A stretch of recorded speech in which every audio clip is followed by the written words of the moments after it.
আজি চ'ত মাহৰ সংক্ৰান্তি আজিৰ দিনটোত সমগ্ৰ অসমতে পালন কৰা হয় গৰু বিহু।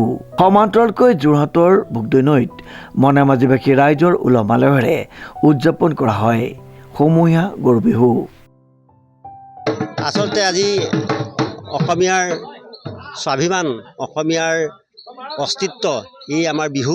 আজি গৰু বিহু। আমি মনাইমেজি গাঁৱত এই ঐতিহ্যমণ্ডিত মনাইমেজি গাঁৱৰ ভোগদৈ ঘাটত আমি সামূহিকভাৱে গৰু গা ধোৱা কাৰ্যসূচী আমি ৰূপায়ণ কৰি আহিছোঁ।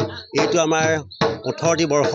এই 18টি বৰ্ষৰ জৰিয়তে আমি এটা কথা ইয়াত প্ৰতীয়মান কৰিব বিচাৰিছোঁ যে আজি অসমীয়া জাতিয়ে যদি নিজৰ ঐতিহ্য, পৰম্পৰা আৰু স্বকীয়তা নিজেই বৰ্তাই নাৰাখে, হয়তো আমাৰ অসমীয়া জাতি এসময়ত শেষ হৈ যাবলৈ উপক্ৰম ঘটিব।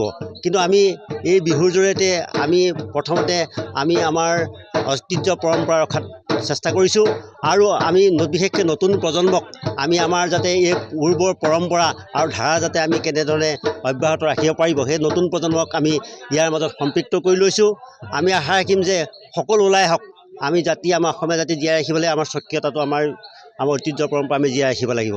গৰু আজিৰ তাৰিখত গৰুৰ সংখ্যা কমি গৈছে, তাৰ ঠাইত বিভিন্ন তথ্য প্ৰযুক্তিয়ে স্থান লৈছে। তৎসত্ত্বেও আমি এই পৰম্পৰা ৰক্ষা কৰিলেহে আমি অসমীয়া জাতি জীয়াই থাকিব। আমি এটা কথা আপোনালোকক এইখিনি ক'ব পাৰিছোঁ যে আজি নাগালেণ্ডৰ হৰ্ণবিল ফেষ্টিভেল, অৰুণাচলৰ জিঅ', সেইবিলাক আজি আন্তৰ্জাতিক প্ৰেক্ষাপটত তেওঁলোকে স্থিতি লৈছে।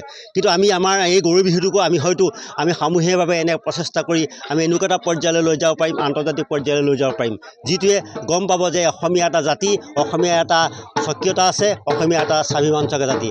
আমি ইয়াৰ জৰিয়তে আপোনালোকৰ সকলো চেনেললৈ আমাৰ বিহুৰ লগৰ শুভেচ্ছা জনাইছোঁ। আপোনালোকেও এনেকৈ বাৰ্তা প্ৰেৰণ কৰি অসমীয়া জাতিক জীয়াই ৰখাত আপোনালোকে সহায় কৰিব। ধন্যবাদ। পুৱাই সমূহীয়াভাৱে গৰু চাট তৈয়াৰ কৰি মাহ হালধি খুন্দি গোধনসমূহ নোৱাই ধুৱাই ভোগদৈনৈত সমূহকে গা ধুৱাই যাতে বছৰটোলৈ সুস্থ হৈ নিৰোগী হৈ থাকে গোধনসমূহ।